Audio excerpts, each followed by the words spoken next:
The shawl was still warm when Ralph Barnett found it. That was the thing that broke him open, cracked something deep and irreparable behind his sternum. He had walked out to check the fence line at dusk, the way he always did when the sky turned that particular shade of bruised amber, and there it was, draped over the top rail of the split-rail fence that separated his property from the open range. Augusta's shawl. The cream-colored wool one with the fringe. She always twisted between her fingers when she was thinking hard about something that frightened her. He stood in the gathering dark and stared at it for a long moment, and the wind came off the high desert and made the fringe dance like fingers reaching for something they could no longer hold. She had left. The realization did not arrive gently. It arrived the way a rifle shot arrives, instantaneous and total, rearranging everything it touched. She had left, and she had done it in such a deliberate hurry that she had not even stopped to take the shawl off the fence where she must have set it when she unlatched the gate. And the thought of her standing at that gate in the last of the daylight, making the choice to walk away without looking back, without saying the word goodbye, without giving him any explanation beyond the silence she had been building for weeks like a fortress around herself. That thought was worse than anything a man had ever aimed at him with a weapon. Ralph reached out and lifted the shawl off the fence. He held it for a moment with both hands, feeling the texture of it, the weight, and then he did something he could not entirely explain to himself. He folded it, carefully, with a slowness that bordered on ceremony, corners meeting corners, the fringe aligned, the whole thing reduced to a neat square that he pressed against his chest for just a moment before he carried it back inside the house and set it on the kitchen table as though it were something precious enough to deserve a safe place. And it was that act, that single, private, witnessed by no one act of a man folding a woman's shawl with the tenderness he had never quite managed to speak aloud, that told the whole story of how Ralph Barnett had fallen irreversibly in love with Augusta Wallace, and how she had left before she ever knew it, and why everything that came after would either save them both or destroy what little was left of either of them. But to understand any of it, you had to go back to the beginning. You had to go back to the morning Augusta Wallace rode into Calico Creek, Texas, in the spring of 1882, with a carpetbag on her lap and a secret hanging around her neck like a stone. Calico Creek was the kind of town that the railroad had almost reached and then reconsidered. It sat at the edge of the Edwards Plateau, where the land stopped pretending to be hospitable and simply became itself, wide and hard and beautiful in the way that things are beautiful when they have stopped trying to please anyone. The main street had a general store, a land office, a church that doubled as a schoolhouse on Wednesdays and Fridays, a saloon called the Dusty Boot, and a livery stable run by a man named Garfield Tews who had only 3 fingers on his left hand and an opinion about everything. Augusta came in on the stage from San Antonio, and she was the only passenger who disembarked looking as though she had not slept in several days, which she had not. She was 26 years old, with dark hair that she kept pinned severely against her head, though strands of it had escaped during the long journey and curled against her temples in a way that suggested there was something less severe underneath the discipline. She was not a mail-order bride. She was not a schoolteacher or a preacher's wife or any of the other categories. The women of Calico Creek immediately began assigning to her the moment they saw her step down from the stage with a carpetbag in one hand and a leather satchel in the other. She was a surveyor's assistant. That was the official explanation she gave when asked. She was employed by a land development company based in San Antonio, and she had been sent to Calico Creek to assist in the survey of several contested parcels of land in the surrounding territory. The unofficial explanation, the one she carried inside herself and told no one, was more complicated and considerably more dangerous. She took a room at the boarding house run by Mrs. Cordelia Fitch, a widow of 60 who had survived the war, 2 floods, and 1 episode of apparent poisoning by a business partner, and who had emerged from all of these experiences with a character that was essentially made of iron wrapped in a thin layer of courtesy. Mrs. Fitch gave Augusta the second room on the upper floor, the one with the window that overlooked the back alley and the fence line of the property next door, and she charged her $3 a week including meals. The property next door belonged to Ralph Barnett. Augusta did not know that yet on the first morning. She stood at her window in the early light, drinking the coffee Mrs. Fitch had sent up, and she looked at the fence and the land beyond it, and did not think about anything except the work she had come here to do, and the way that work could either free her or destroy her depending on a dozen variables she could not yet calculate. Then she saw the man working the fence. He was repairing a section of split rail that had come down, probably from the wind that had apparently come through 2 nights before, according to Mrs. Fitch, who had mentioned it while explaining that the shutters would need to be latched firmly each evening. He worked with the kind of economy that comes from years of understanding what a task requires, not too much movement, not too little, lifting the rail into place, testing it, moving to the next section. He was tall, with brown hair that had been bleached at the ends by the sun, and he wore no hat, which struck Augusta as unusual enough that she noticed it. He looked up once, directly at her window, and Augusta stepped back.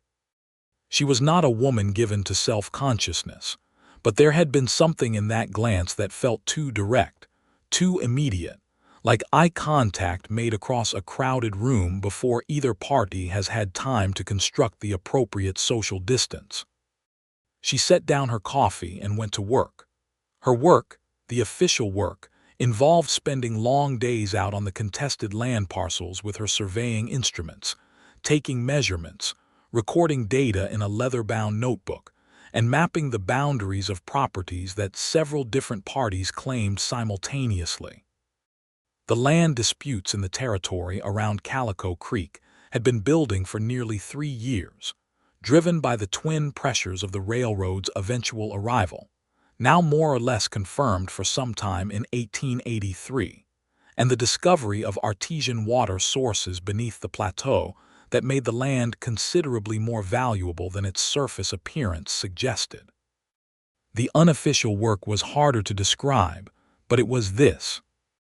Augusta's employer, the San Antonio Land Development Company, was called Consolidated Western Properties, and it was owned by a man named Harlan Voss, and Augusta had come to understand, over the course of 18 months of working for him, that Harlan Voss intended to acquire as much of the land around Calico Creek as he could by whatever means necessary, including means that were not strictly legal, and that the survey work she was being asked to do was not entirely about accuracy. She had seen the falsified boundary records. She had been the one asked to copy them into the official ledger, and she had done it once before she understood what she was participating in, and now she could not undo that, and Harlan Voss knew she could not undo it, and that knowledge was the stone she carried around her neck. But she had kept a copy of everything. Every falsified record, every forged boundary line, every letter between Voss and the county land office officials he had bribed. She had copied it all meticulously over the course of 6 months, and it was in the satchel she kept under the floorboards of her room at Mrs. Fitch's boarding house.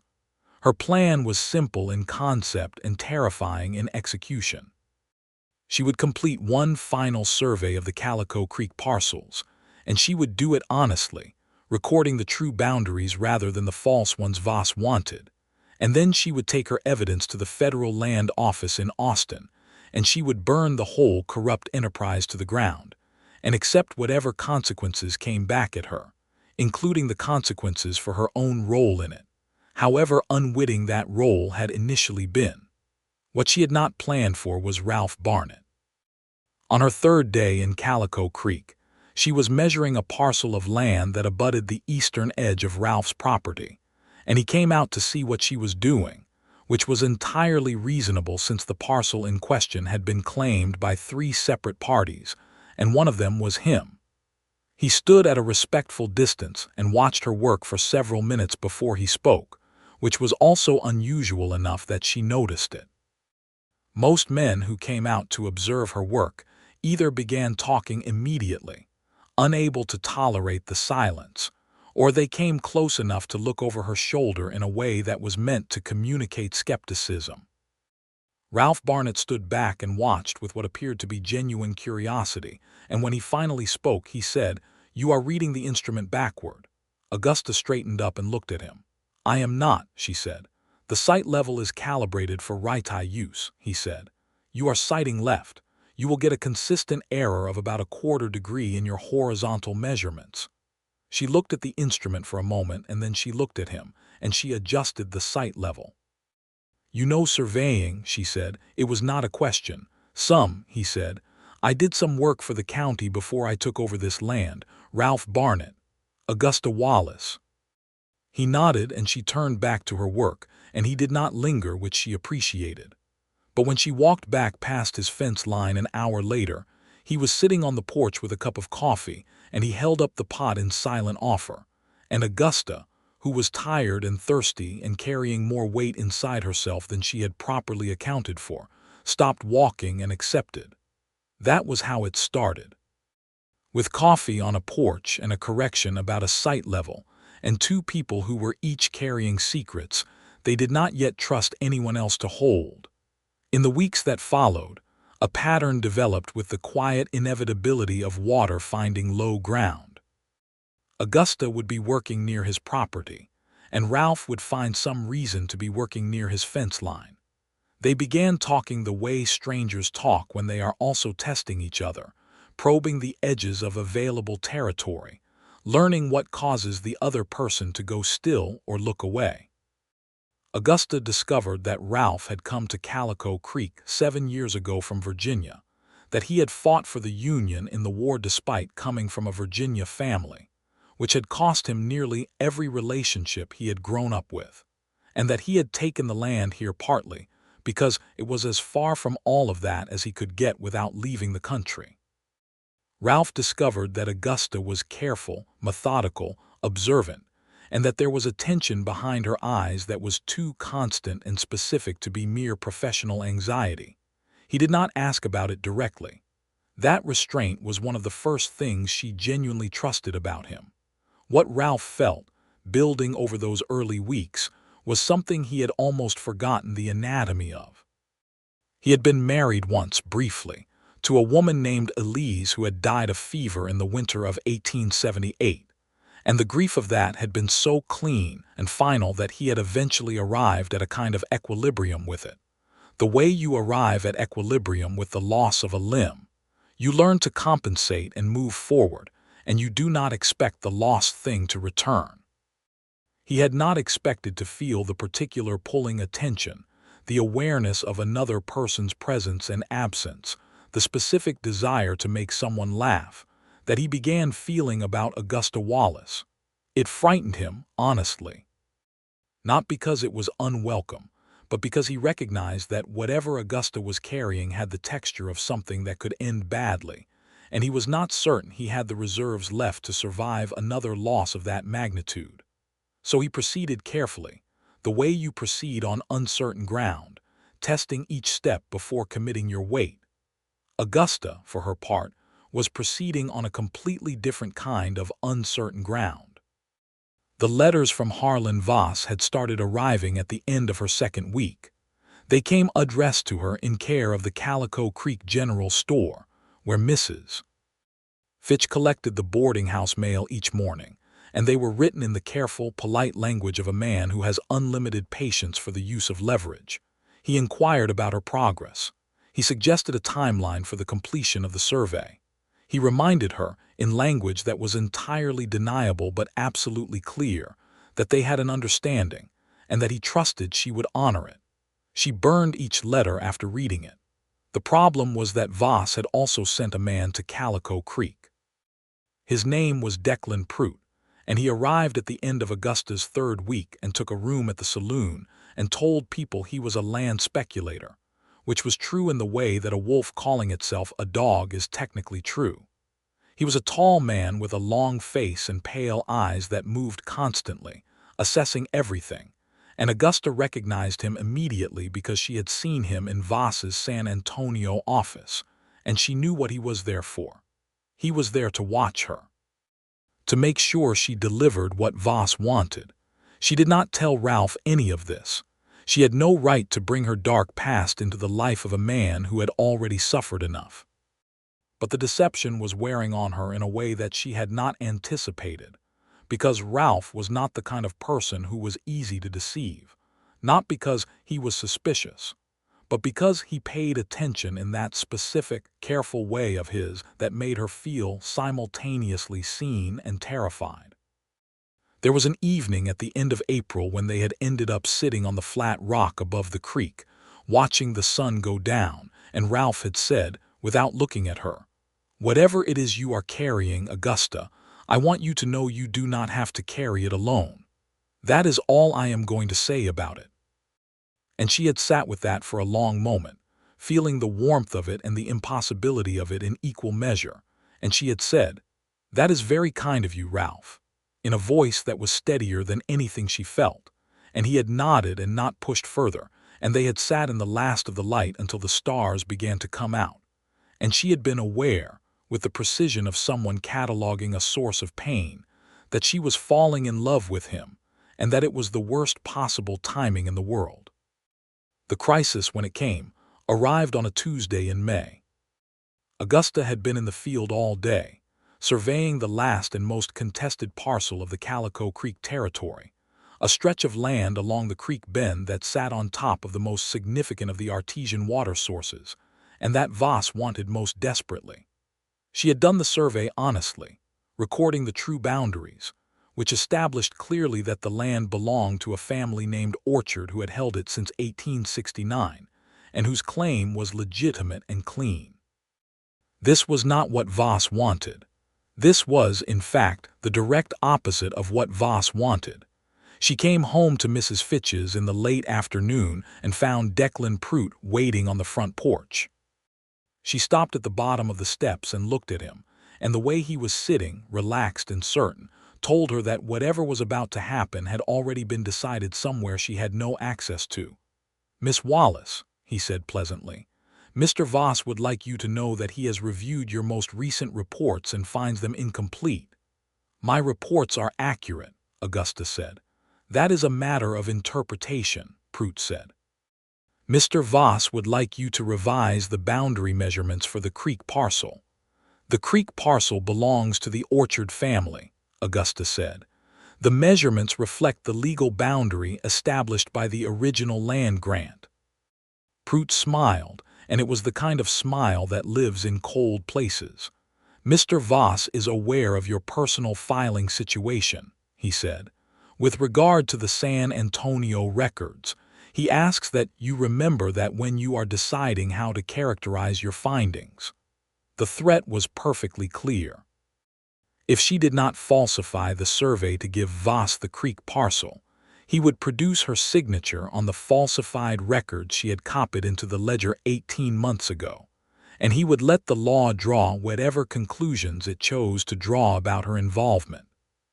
She would lose her professional standing, possibly face criminal charges, and the evidence she had collected would be dismissed as the self-serving manipulation of a woman trying to cover her own wrongdoing. She went inside and sat down at the small writing desk in her room and stared at the wall for a long time. The evidence under the floorboards felt like either a weapon or a death sentence, depending on how the next several days went. It was that evening that she put on her shawl and went to sit on the top rail of the fence in the golden hour, the way she sometimes did when she needed to think. And it was that evening that Ralph came out to repair the gate latch and found her there, and they talked until the stars were thick overhead. And she did not tell him what was wrong, but she was closer to telling him than she had been to telling anyone anything in 2 years. She left her shawl on the fence when she went in. She did not notice until she was already inside, already sitting at her desk, already writing a letter to the Federal Land Office in Austin that she did not know if she would be brave enough to send. By the time she thought about the shawl, it was dark, and she told herself she would get it in the morning. She did not know that Ralph had already seen it from across the yard. He had been standing at his own door, watching the dark, the way he sometimes did in the evenings when sleep felt like a country he needed to approach slowly, and he had seen the pale shape of the shawl on the fence, left behind, and something about it had moved through him with a force he was not entirely prepared for. He had walked over in the dark and taken it off the fence, and he had stood there in the cool spring night holding it, this ordinary piece of wool that smelled faintly of her soap and the wind and the cedar that grew along the creek, and he had folded it, carefully, corners matching corners, the fringe laid smooth. He had brought it inside and set it on his kitchen table like something precious, because to him it was. He had not slept well that night. In the morning he brought it over to Mrs. Fitch's and knocked on the door and handed it to Augusta himself, and the way she looked at him when she took it, the combination of surprise and something else, something undefended, told him things he had not yet had the courage to say aloud. "You went out of your way," she said. "It would have gotten dirty on the fence," he said, and it was one of the least adequate things he had ever said, but she seemed to understand that there was more underneath it, because she held the shawl for a moment with both hands before she put it around her shoulders, and she said, "Thank you, Ralph." And he nodded and went back to his side of the fence, and that was that, except that it was not that at all, it was everything. That same day, Augusta made her decision. She took the satchel from under the floorboards and opened it, and went through every document inside it one more time, making sure the inventory was complete. Letters between Voss and the county clerk, a man named Simons who had since resigned, apparently for health reasons. Falsified boundary surveys on 4 separate parcels, each one shifting the legal boundary to benefit Consolidated Western Properties. A record of payments to 3 other county officials. Her own handwriting on one set of copied records, which was the sword Voss held over her head. She also had, because she had been thorough in a way that she had not known at the time would save her, a letter from Voss's secretary, a woman named Marion Cross, who had quietly passed it to Augusta 8 months ago with the instruction that it might be useful. And that letter was Voss's own handwriting instructing Marion to have the newest assistant, meaning Augusta, copy the record so that Voss's own name would not appear in the falsified documents. That letter was the thing that changed the equation. It placed the falsification on Voss's explicit instruction and established Augusta as an unwitting instrument rather than a willing participant. Whether a court would see it that way was not a certainty, but it was enough to fight with. She sent the letter to Austin that afternoon, addressed to the regional office of the General Land Office, including a careful summary of the evidence she held and a request for investigation. She sent it by post rider, the fastest available, and she paid the extra fee for confirmation of delivery. Then she went back to her room and sat down and realized that she had just lit a fire under her own feet, and that Declan Prout was still in town, and that Voss would know within 2 weeks at the most that something had gone wrong, and that she needed to decide whether to stay in Calico Creek and face that or run. She decided to stay. That decision was not entirely rational, and she knew it. Part of it was practical. The evidence was in Austin now, and she needed to be available when the investigation began. Part of it was stubborn. She had not run from anything in her life, and she was not about to start. But part of it, the part she acknowledged to herself only in the privacy of her room in the small hours of the night, was Ralph Barnett. She was not willing to leave without at least knowing if what she felt was real and mutual and survivable. She went to see Ralph the following afternoon, not with any clear intention, simply because he was the person she most wanted to be near, and she found him working the garden plot behind his house, turning soil with a spade, moving with that characteristic economy of effort that she had come to find deeply reassuring. He looked up when he heard her footsteps and he set the spade down. "You look like someone who has made a hard choice," he said. "I have," she said. "Was it a good choice?" "I believe it was the right one," she said. "Whether it was good remains to be seen." He looked at her for a long moment, reading something in her face that she had not explicitly put there, and then he said, "Can you tell me?"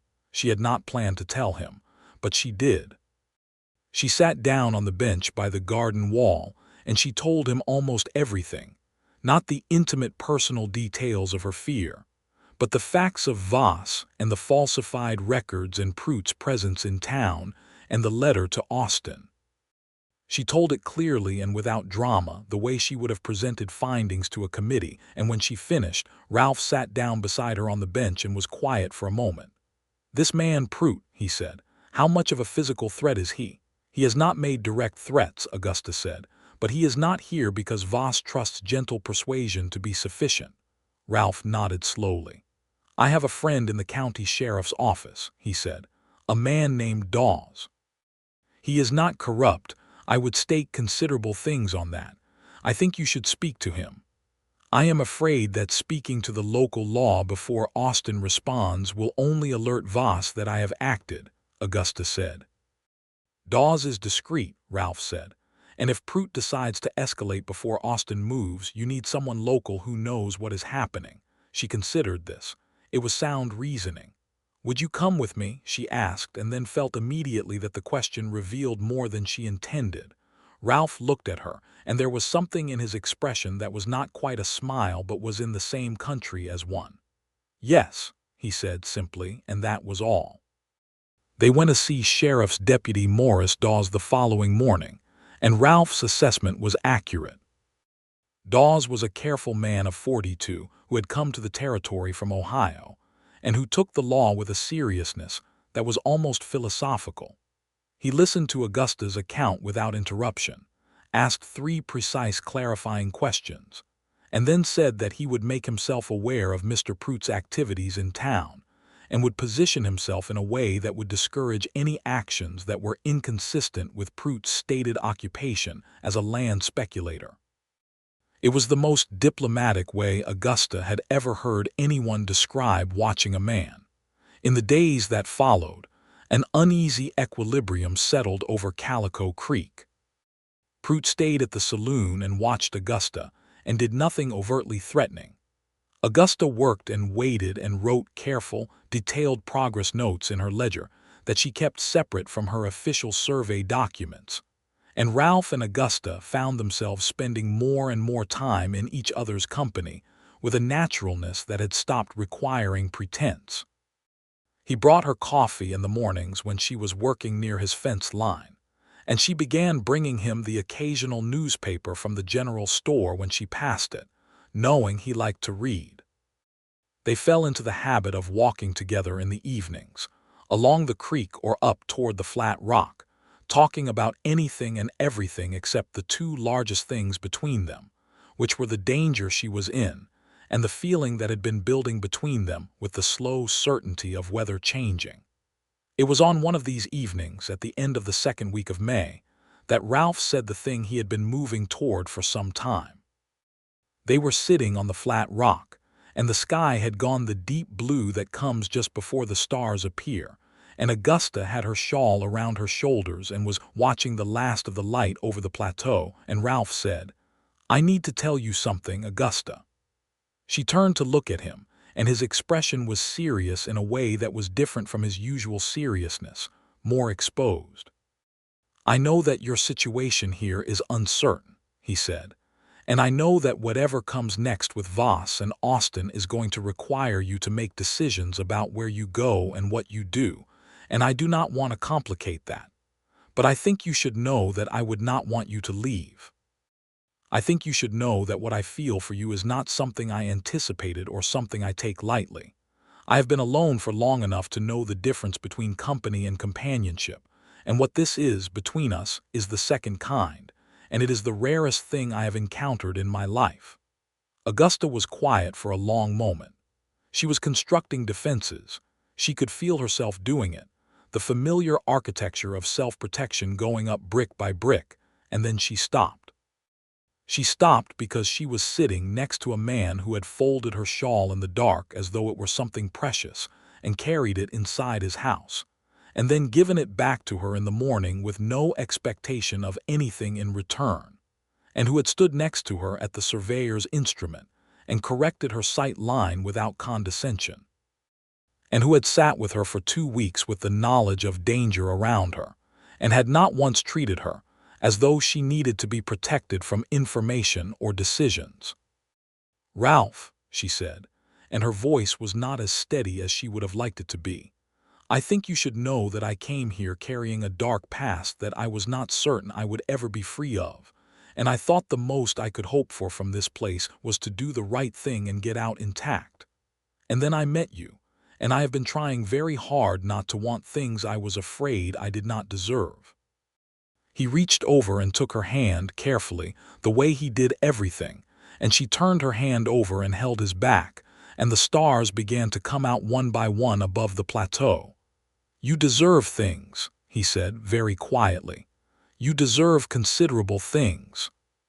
She leaned her head against his shoulder, and he put his arm around her, and they sat like that for a long time while the night came on, and it was the most peace she had felt in 2 years. The response from Austin came at the end of the 3rd week of May, and it arrived not as a letter but as a person. His name was Thomas Ames, and he was an investigator with the General Land Office, a quiet man in a brown coat who arrived on the Wednesday stage and came directly to Mrs. Fitch's boarding house and asked to speak with Augusta Wallace.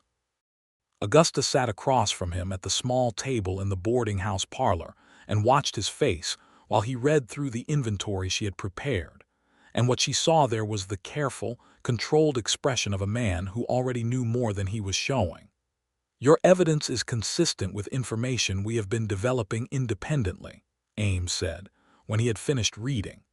"Mr. Voss has been under investigative scrutiny for approximately 8 months. The county clerk Simons made a partial disclosure before his resignation that pointed in this direction. Your documentation is considerably more complete than what we had. What does that mean for my own position?" Augusta asked. Ames looked at her steadily. "The letter from Mr. Voss's secretary establishing that you copied the records under his explicit direction is significant. The investigator's recommendation will be that you acted under coercion and without full disclosure of the fraudulent purpose. That is not a guarantee, but it is a strong foundation." Augusta held very still. "I made one copy before I understood fully what it was," she said. "I need that to be part of the record." "It will be," Ames said. She had spent 2 years waiting for this moment, and it felt both larger and more ordinary than she had imagined. She thanked him, and they agreed that she would keep her routine unchanged while Ames conducted his investigation locally, and that Pruitt's presence would be handled through coordination with Deputy Dawes. She went directly from the boarding house to Ralph's property and found him at the barn and told him. His reaction was typical of him. He did not exclaim or make large gestures. He stood and looked at her for a moment, and then he said, "Good," with a quietness that contained the same weight as a much longer speech, and then he said, "Are you all right?" "I am relieved," she said, "and frightened still, and relieved." He walked toward her, and she met him halfway across the barnyard, and he put his arms around her in the careful, deliberate way he did everything, and she pressed her face against his shoulder, and neither of them said anything for a while, and the horses in the barn made quiet sounds, and the wind moved through the live oaks, and the world continued its ordinary business around them. "Whatever happens next," Ralph said against her hair, "you are not facing it alone. That is not a temporary offer." She pulled back slightly so she could see his face. "You are saying that as if it is a promise," she said. "It is," he said. She looked at him for a long moment, and then she kissed him, which was the first time she had kissed anyone in 3 years, and it was not tentative or exploratory. It was direct and certain, the way Augusta did everything when she had finally made up her mind. He kissed her back with equal certainty, and that was a promise answered. What followed in the next week was tense and sometimes frightening, and ultimately, for Augusta, transformative in ways she had not fully anticipated. Ames moved quietly through the town, interviewing the county land office staff with a discretion that Pruitt apparently noticed, because Pruitt sent a wire to San Antonio on the Friday. Augusta knew about the wire because Deputy Dawes had made it his business to be aware of communications leaving town by anyone under informal surveillance, and Dawes told Ralph, and Ralph told Augusta over their morning coffee on the following Saturday. "Voss knows something is happening," Augusta said. "Ames anticipated this," Ralph said. "He told me last evening that the formal notice to Voss's company would go out within 3 days. You spoke to Ames." "He came to ask me about the boundary surveys on my parcel," Ralph said. "Since my land abuts 2 of the contested properties, I gave him my own measurements. They confirm yours." Augusta looked at him. "You had done your own measurements."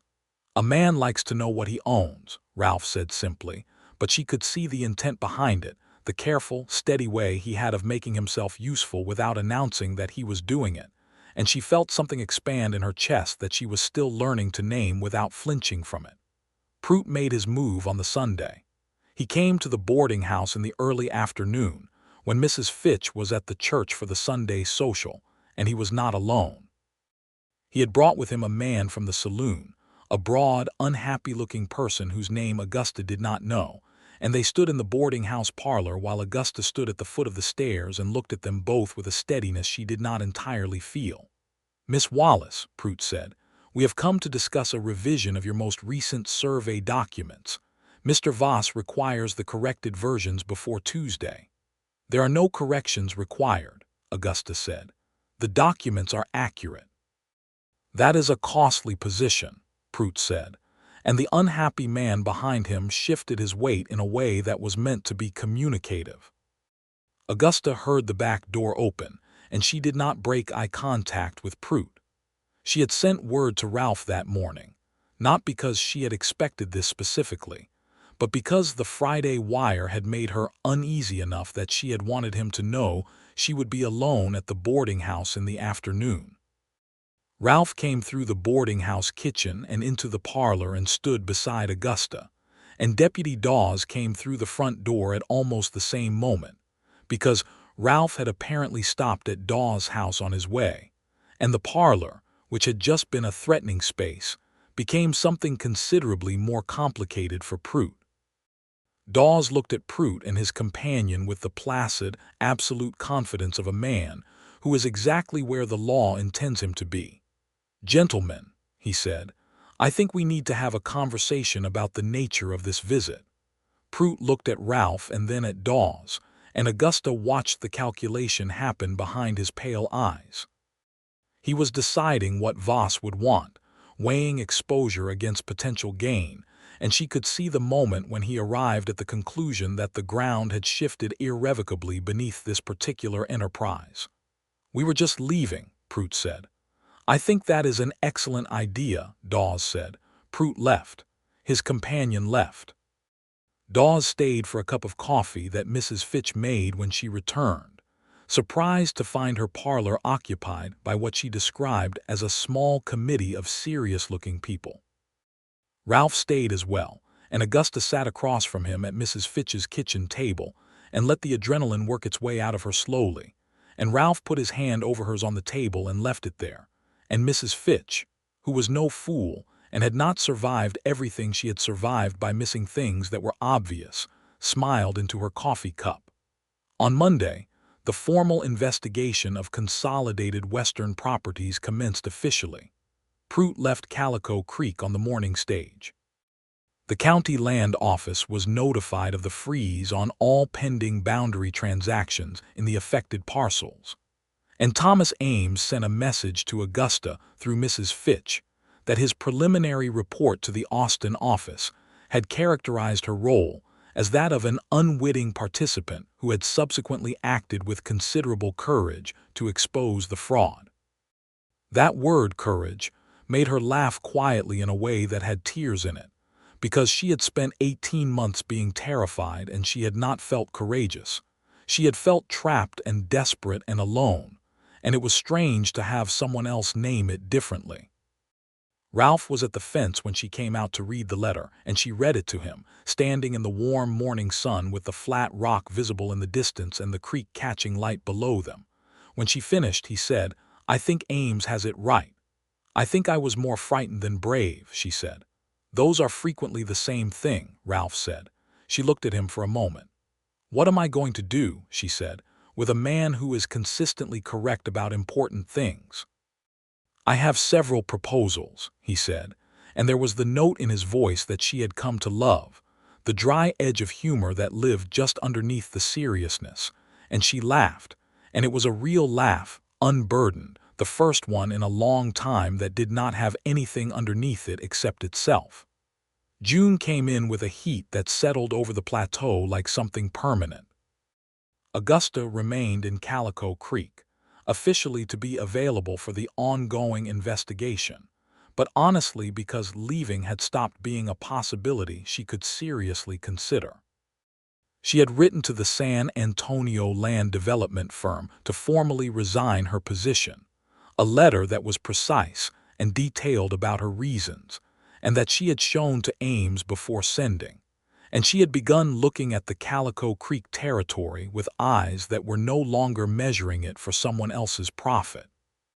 There was a land parcel along the Eastern Creek bend, not the contested one, a smaller piece of land that the county had cleared for sale, and it was good land, flat and well-watered, with a stand of live oaks along the northern edge that would provide shade for a house and a garden. Augusta looked at it one afternoon with the professional eye of a surveyor and the different, quieter eye of someone who is beginning to imagine a specific future in a specific place. She mentioned it to Ralph that evening.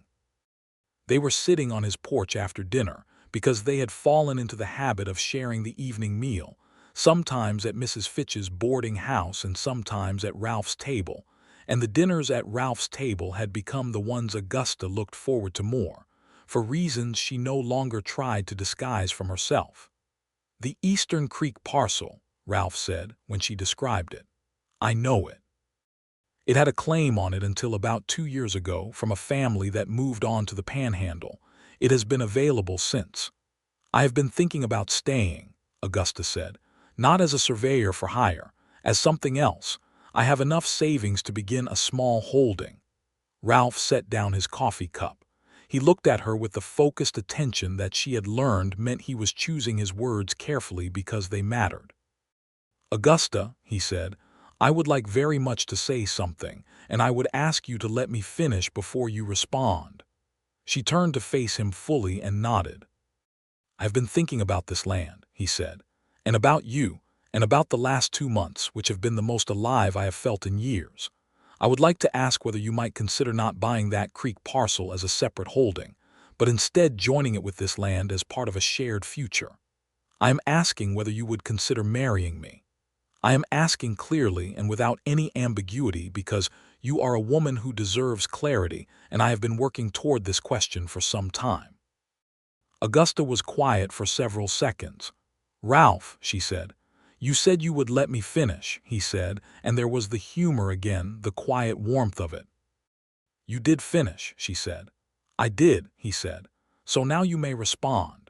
She looked at him in the low light of the porch, at the face she had come to know in 2 months more thoroughly than she had known faces she had lived alongside for years, the way he held his jaw when he was uncertain, the way his eyes changed when something surprised him, the specific quality of his attention when he was listening, the care he brought to everything, including her. "Yes," she said, without ambiguity. "Yes." He reached for her hand and she gave it to him, and he held it the way he had folded her shawl in the dark, as though the thing he was holding was something precious enough to require care.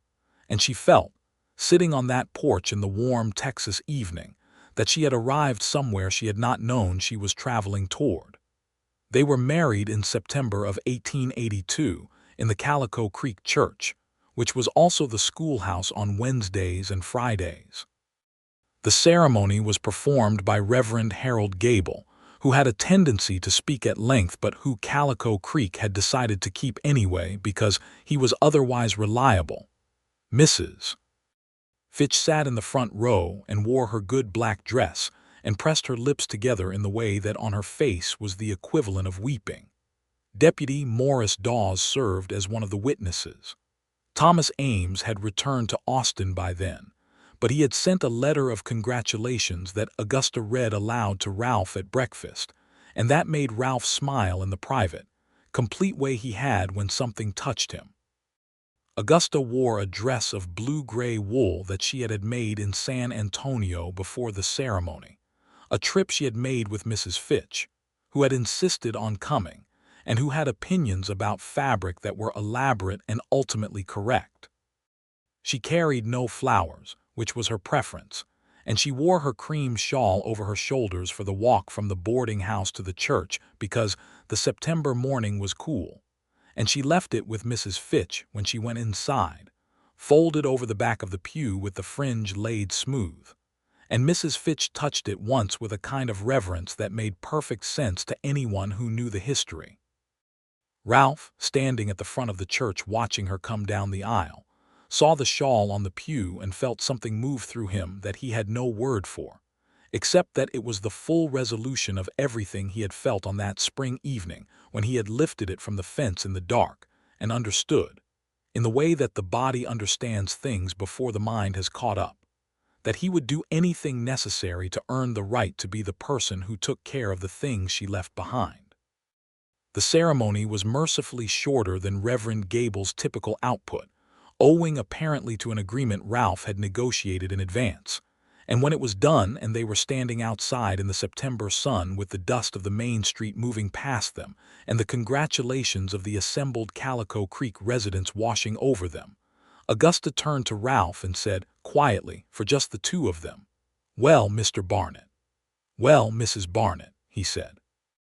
She had kept Wallace professionally. They had discussed this and Ralph had found it entirely reasonable, but in the private language of their life she was Mrs. Barnett, and she found that she did not mind it at all. They moved the Creek parcel land into the combined holding, and Ralph began planning the expansion of the farmstead through the fall. Augusta took on survey work for the county on an official basis, and there was considerable work available. The land office was in the process of resurveying all the parcels that had been affected by the Consolidated Western Properties fraud, and Augusta's accuracy and integrity meant that she was in demand.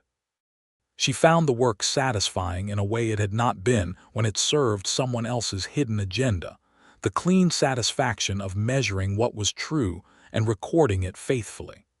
The investigation of Harlan Voss concluded in November of 1882. 3 county officials were charged with fraud and bribery. Consolidated Western Properties was dissolved by court order. Voss himself faced criminal proceedings in Austin that would last well into the following year, but the outcome was not in doubt. The Orchard family retained clear title to their Creek Bend land. 4 other families who had been threatened with losing their claims received confirmation of their legitimate ownership. Augusta received an official letter from the General Land Office acknowledging her material contribution to the investigation and formally clearing her of any wrongdoing in connection with the copied records. She read that letter sitting at the kitchen table in the house she shared with Ralph, with the morning light coming through the window and Ralph sitting across from her with his coffee. And when she finished reading it, she set it down on the table and put her face in her hands for a moment. And Ralph did not say anything. He simply reached across the table and put his hand on her arm, and she let herself cry for a little while, which she had not done through any of the preceding difficulty. And it was the right time for it, the right place, the right person to be sitting beside her while she let go of the 2 years of fear and isolation and forced silence that the letter had just officially released her from. When she raised her head, her eyes were red and she looked like herself. "I am sorry," she said. "Do not be," Ralph said. "I am not generally a crying person," she said. "I know," he said. "I think this particular occasion warranted it." She looked at him, this man who said things simply and meant them completely, who had known the weight she was carrying before she told him about it and had offered to share the load before he knew what it was, who had folded her shawl in the dark as though it were something that deserved to be treated with care. "Ralph," she said. "Augusta," he said. "I love you," she said, which was the first time she had said it directly, in full, without the soft translation of actions and proximity that had been carrying the meaning until now. He looked at her with the expression that was the open version of his face, the one without reserve, and said, "I love you, Augusta," with the same simple directness he brought to everything, and it settled between them like the truth it was. Winter came to the Edwards Plateau with a cold that had honest character to it, and Augusta and Ralph settled into the life they were making together with the focused attention of two people who understood the value of what they had and intended to build it well. The farmstead grew through the winter planning, the expansion they had mapped out on the kitchen table on December evenings, the new room to be built come spring, the additional garden plot, the possibility of adding a small orchard along the creek parcel's north edge. They disagreed about some things, as honest people in honest proximity will. Augusta thought Ralph kept too much of his thinking internal and needed to be asked twice before he said what was actually troubling him, and she told him so directly on a January evening when he had been quiet for 3 days about something that turned out to be a legitimate concern about the spring water supply to the new garden plot. And she said, "Ralph, if something is worrying you, I need you to bring it to the table and not carry it alone." Which was the most privately amusing thing she had ever said, given the history of her own silence on large subjects, and she knew it, and he looked at her with the quiet humor that she loved and said, "That is a fair instruction," and began talking. He thought, privately, that Augusta's confidence in her own assessments occasionally outpaced the evidence, that she formed conclusions before she had quite all the data she ideally needed, and he brought this to her attention in March when she declared the spring water problem solved based on measurements she had taken on one morning, and he suggested she take measurements over 3 mornings before concluding, and she looked at him with an expression that was equal parts annoyed and self-aware, and she said, "That is also fair," and took 3 mornings of measurements, which revised her conclusion but not completely, so they were both somewhat right, which was a pattern in their disagreements that they were beginning to recognize and appreciate. They were two good people learning the specific shape of each other, and it was work, real work, but it was the kind of work that yields something, and what it yielded, through the winter and into the spring of 1883, was a life that had texture and warmth and the quiet depth of two people who had both been alone long enough to know what they had been missing. In April of 1883, the railroad reached Calico Creek. It arrived with the noise and disruption that all significant changes arrive with, the survey crew first, which Augusta observed from a professional distance with the small pleasure of someone who has been in that work and knows its demands, and then the grading crew and then the track, advancing through the territory with a pace that felt simultaneously slow and inevitable. The town began to change. New businesses arrived, a larger general store, a second livery, a telegraph office. New people came, some of whom would stay, and some of whom were simply passing through to somewhere the railroad was taking them. The Barnett land became more valuable, as Ralph had quietly anticipated, but he had no interest in selling and considerable interest in improving, and the spring building project went forward through April and May, adding the new room to the east side of the house and the extended garden along the creek parcel, where the live oaks made good shade in the afternoon. Augusta was pregnant by late spring, and this was a fact they had both hoped for and been genuinely delighted by when it arrived. She continued her survey work through the summer, adjusting her schedule to the practical requirements of her condition, and Ralph, who had not previously had occasion to demonstrate his feelings about impending parenthood, turned out to feel them very strongly, and in a way that expressed itself as a constant, careful attention that Augusta found deeply moving, and occasionally, when it tipped into excessive hovering, something she needed to address directly. "Ralph," she said one July afternoon, when he had come out to the field where she was working to bring her water for the second time in an hour, "I am doing a survey, not climbing a mountain. I do not need to be checked on twice in an hour." He looked at her, and she could see the awareness in his face that he had overstepped, and he said, "You are correct," and took the empty water canteen and went back to the house, and she returned to her measurements, and she was smiling in a way that she was glad he could not see from that distance, because it would have undermined her entirely reasonable point. Their son was born in December of 1883, a healthy, loud boy who announced his arrival with considerable force, and who Ralph held for the first time with the exact expression Augusta had known he would have. That open, unguarded, completely undone expression of a man who has been surprised by the magnitude of a feeling he thought he was prepared for. They named him James Wallace Barnett, James for Ralph's father, who had been a good man even when things between them were complicated by the war, and Wallace for Augusta's family name, which she had always been glad of. James was a child of emphatic opinions from the earliest days, and Augusta looked at him sometimes in his first months and thought about the strange path that had led her to this kitchen table in this Texas farmhouse with this life, how close she had come to never finding it, and was grateful with a depth that she did not have adequate language for.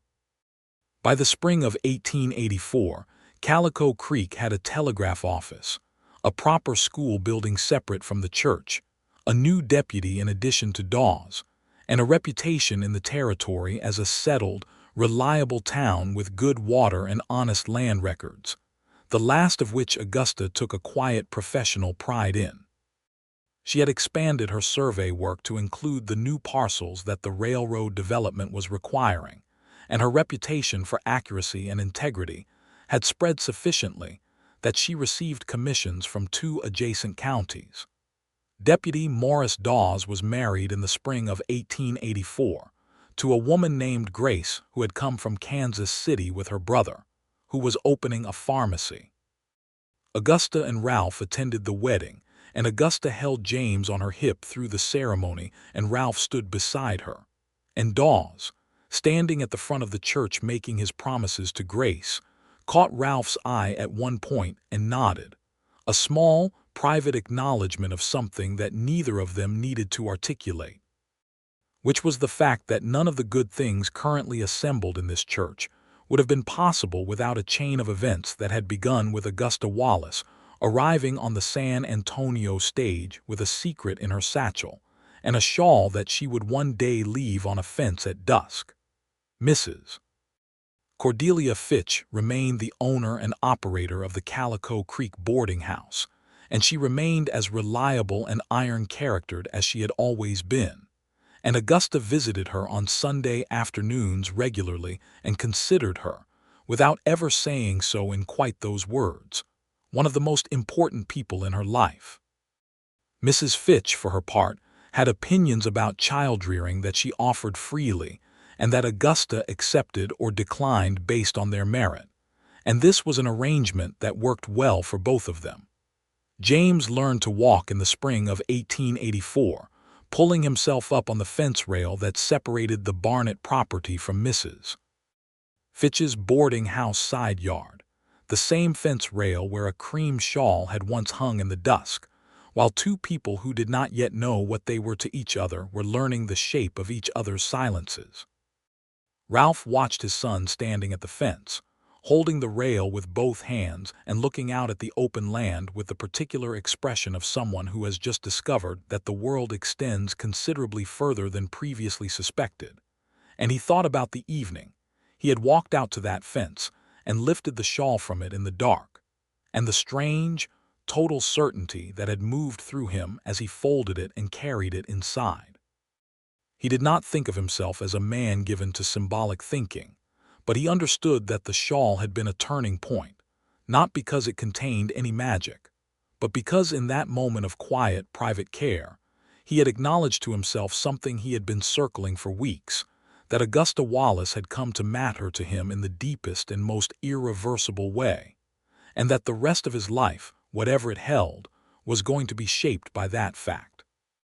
He walked to the fence and stood beside his son, and James let go of the rail with one hand and grabbed Ralph's finger instead, which was his preferred method of stabilizing himself when he was uncertain about the ground.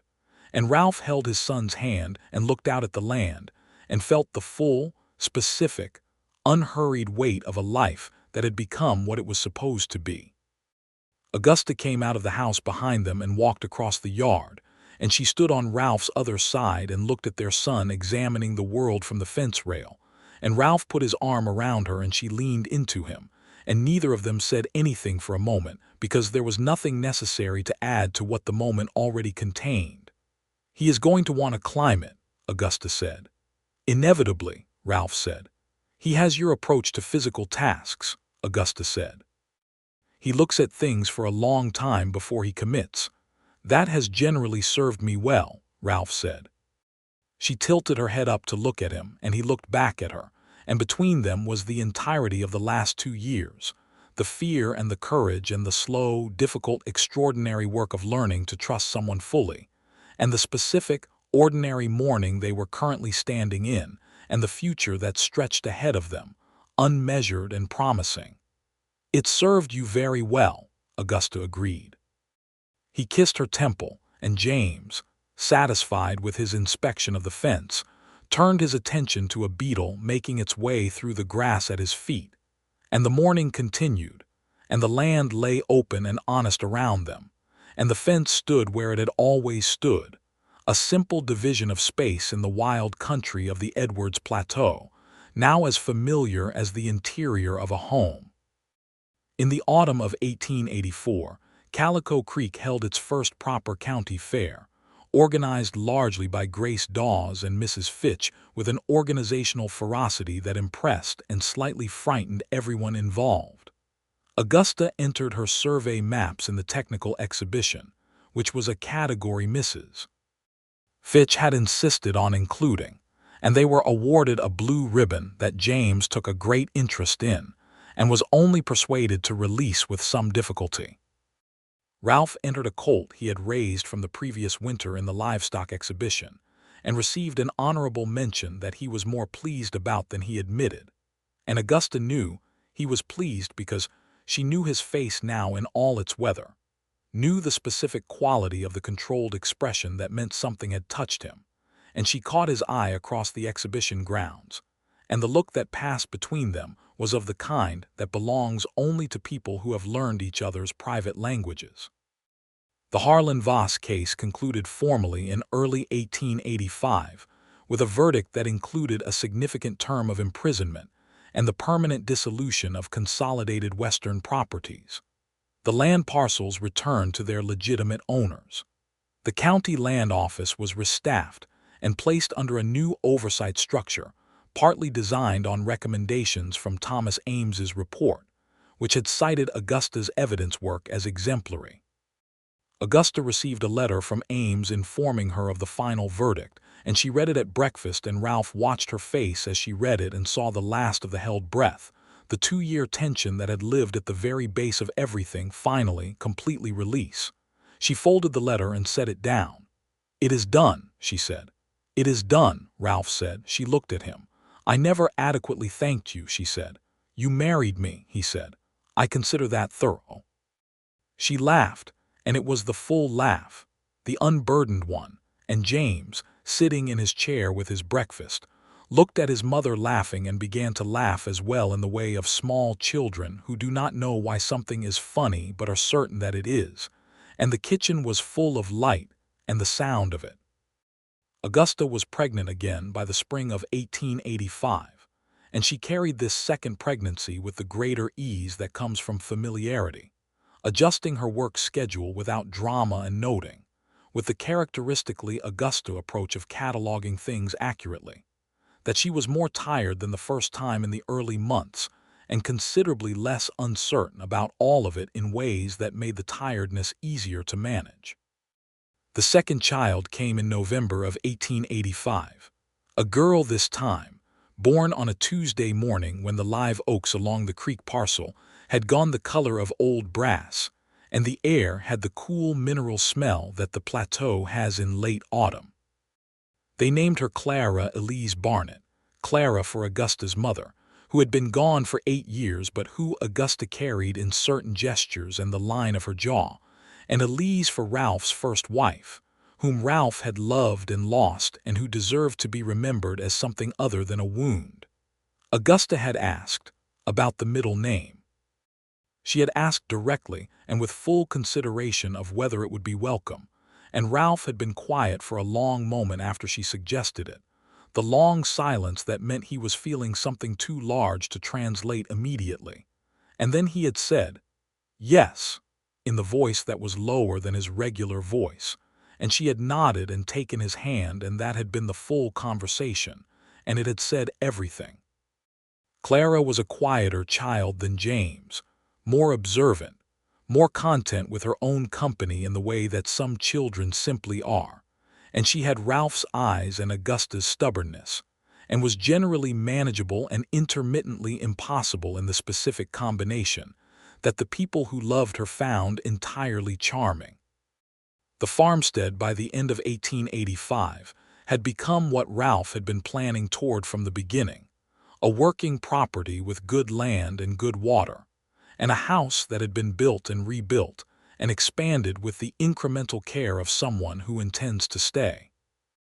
The small orchard along the creek parcel north edge had gone in the previous spring, apple and peach, young still but already promising, and the garden had expanded to supply most of what they needed through the summer and fall, with enough surplus that Augusta had a standing arrangement with the general store. Ralph had taken on a hand, a young man named Peter Calhoun, who came from a family in the hill country, and who was 17 when he arrived, and 20 when he had become genuinely indispensable, and who boarded in the new outbuilding Ralph had built for the purpose, and who treated Augusta with the careful respect of someone who had recognized early that she was the more efficient source of instruction on most subjects. On a December evening in 1885, Augusta and Ralph sat on the porch after the children were asleep, which was the time they had claimed for themselves since James's arrival, the quiet hour after the full and demanding day. The air was cold and clear, and the stars above the plateau were exceptional in the way the winter stars always were in that country, thick and particular, and without any of the summer haze. Augusta had her shawl around her shoulders, the same cream-colored wool one, mended twice now in places that had worn through, the fringe shorter than it had once been from years of being twisted between her fingers when she was thinking. Ralph looked at it and thought, as he sometimes did, of the evening he had found it on the fence. "You are looking at the shawl," Augusta said, without turning her head. She had developed over 3 years a considerable ability to read the quality of his attention from the corner of her perception. "I am," he said. She looked down at it. "It is getting quite old," she said. "I should probably have a new one made." "Keep this one," he said. She turned to look at him. He met her eyes. There was no need to elaborate, because after 3 years she understood the whole language of what he did not say, and she understood that the shawl was not just a shawl, that it had been the first thing he had ever done for her without any expectation of it being noticed or returned, a private, secret act of care in the dark, and that for him it held the entire story of how he had come to love her. She pulled the shawl tighter and leaned her head against his shoulder. "I will keep it," she said. He put his arm around her, and the night was cold and clear and full of stars, and inside the house their children were sleeping, and the land around them was honestly mapped and legally theirs, and alive with the specific future they had built from the material of 2 people who had been broken in different ways and had found, against considerable odds, exactly the right fit for the broken places. Augusta thought sometimes, in moments like this one, about the woman she had been when she arrived at Calico Creek, the woman with the secret in her satchel and the weight around her neck, and the conviction that the most she could hope for was to escape her circumstances intact. She thought about how small that hope had been, how defensively limited, and how thoroughly the following years had exceeded it. She thought about the shawl on the fence and the man who had folded it. That had been the thing, really. Not the first cup of coffee, not the corrected sight level, not even the words spoken on the flat rock in the last of the daylight. It had been that. A man who, when he found a thing she had left behind, had treated it with the care he would have given something precious. Before she knew. Before anyone was watching. Before there was anything to gain from it. That was how you knew what a man was made of. Not the things he did when you were looking, but the things he did when you were not. She was aware that he had told her eventually, months into their marriage, about finding the shawl and folding it and bringing it inside and what he had felt in that moment. And she had listened to him tell it with the quiet attention she gave to things that mattered. And when he finished, she had sat with it for a while, and then she had said, "I left things behind all my life before I came here. I was very practiced at it. I am glad I am out of the habit." And he had said, "I am glad you are here to leave things behind with," which was the most backward constructed declaration she had ever received, and was also somehow exactly right. The spring of 1886 brought a third pregnancy, which Augusta discovered in March and received with an equanimity that was genuine, and also aware that 3 children under the age of 4 would require an organizational strategy. She and Ralph sat at the kitchen table on the evening she told him and planned it the way they planned everything, practically and without alarm, and Ralph said, "We will need to expand the east room," and Augusta said, "We will need to hire someone to help with the house," and both of these things happened. The woman they hired was named Dolores Reyes, 31 years old, a widow from Uvalde whose practical abilities were comprehensive, and whose opinions about everything from cooking to child-rearing were offered clearly and turned out more often than not to be correct. She became part of the household in the specific way that certain people become essential to a household, not through any formal declaration, but through the gradual and irrefutable evidence of her contribution. And by the time the third child arrived in November of 1886, Augusta could not quite imagine how they had managed before her. The third child was a boy, born in the first proper cold snap of the autumn, a child who arrived into the world with the air of someone who had been somewhere before and had decided to come back. They named him Henry Thomas Barnett, Henry for no one specifically but because it fit him, and Thomas for Thomas Ames, who had come back through Calico Creek on land office business the previous spring, and who had sat at their table for a Sunday dinner and had held James on his knee and told him about the importance of honest record-keeping with a gravity that James had found entirely uninteresting, which Augusta and Ralph had both found funny in the private, shared way they found things funny. Ames, when he heard about the baby and the middle name, wrote back a letter that was 3 sentences long and the last sentence of which said simply, "I am honored, and I believe he will be a good man," which was, as Ralph observed when Augusta read it aloud, the most efficient and complete expression of sentiment he had encountered from a government official. Calico Creek by the late 1880s had become a proper town with a proper future, the railroad carrying goods and people through with increasing regularity, new families settling on the cleared land parcels, a second church established by a congregation that had outgrown the original building, and a school that had 6 grades and 2 teachers, and a third teacher planned for the following year. James Barnett would start school in the autumn of 1888, a fact that Ralph observed with the expression of someone who is aware that time is moving and has decided to receive this information with dignity. Augusta, watching Ralph watch James on the first morning of school, standing at the gate of the schoolhouse yard with the lunch pail she had packed, and the new shirt she had made, and the expression of a 4-year-old boy who is simultaneously excited and uncertain about this new territory of existence, thought about gates and fence lines and things people leave behind and things people carry inside, and she thought about the particular, irreducible fact of this life, this specific, improbable, completely real life she was living. She walked over and stood beside Ralph at the schoolhouse gate, and he reached over without looking and found her hand, and she gave it to him, and they watched their son go into the schoolhouse, and it was ordinary and extraordinary in equal measure, which was, Augusta thought, a reasonable description of most things worth having. The years that followed were the years of a life being lived well and fully, which is to say they contain the full range of what a life contains.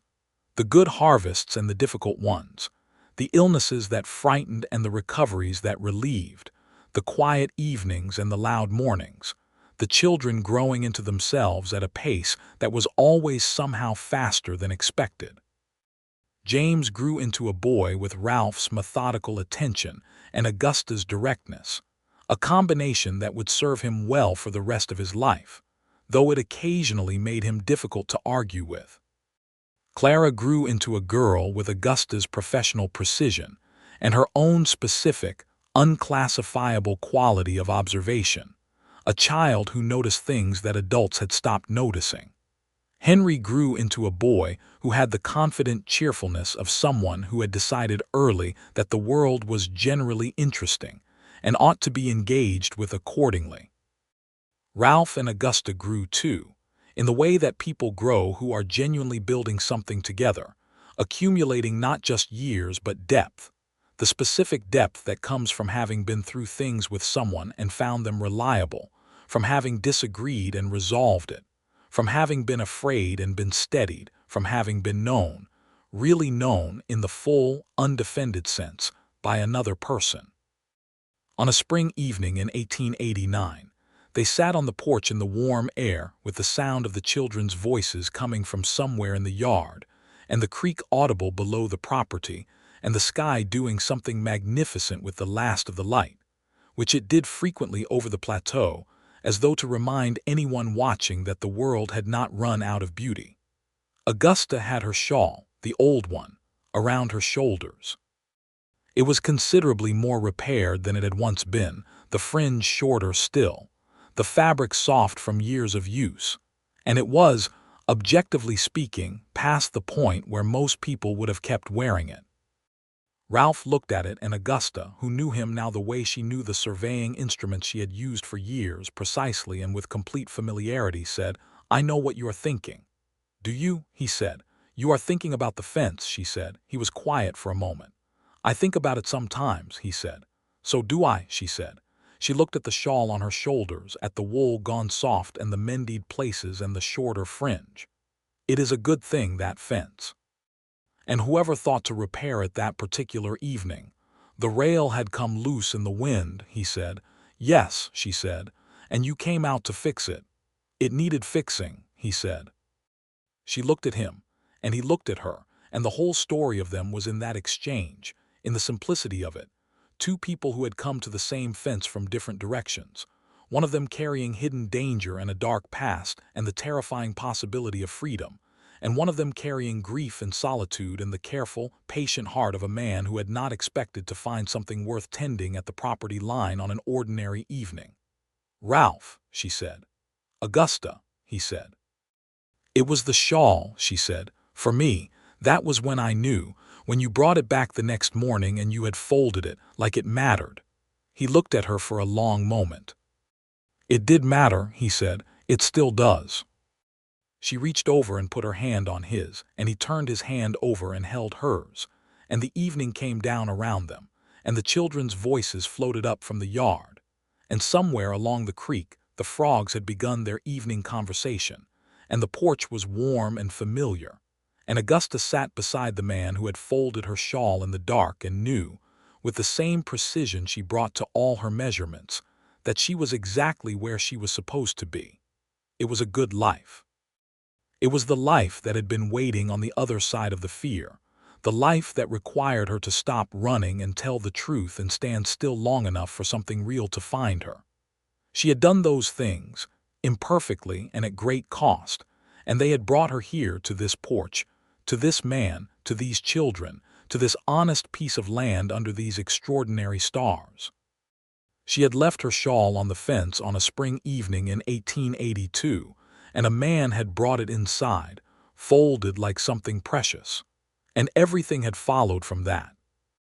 Clara came running up from the yard in the last of the light, her dark hair loose and her dress dusty from whatever enterprise she had been engaged in, and she flung herself up the porch steps and into Augusta's available arm, and Augusta folded her daughter against her side and kissed the top of her head, and Ralph reached over and ruffled Clara's hair, and James came up behind his sister at a more measured pace, hands in his pockets, with the expression of a 6-year-old boy who considers running undignified but has clearly also been running. And Henry came last, at the half-falling forward gallop of an almost 3-year-old, and Ralph leaned forward and caught him before he made contact with the porch steps and lifted him and settled him on his knee, and Henry announced without preamble that there was a lizard by the rain barrel that was the biggest lizard in Texas. "Is that so?" Ralph said with complete seriousness. "It was very large," Clara confirmed. "Possibly the biggest," James allowed, with the qualifying scrupulousness of a child who takes accuracy seriously. Augusta looked at all of them, her family on the porch in the last of the Texas evening, and she felt the full, uncomplicated weight of gratitude, a gratitude that had no edge of fear in it, no waiting for the other shoe, no held breath. Just this, just here. She drew the old shawl a little closer around her shoulders, and Ralph glanced at her, and she smiled at him, and he smiled back, and the children debated the lizard, and the stars came out one by one over the Edwards Plateau, and the evening was warm and long and complete.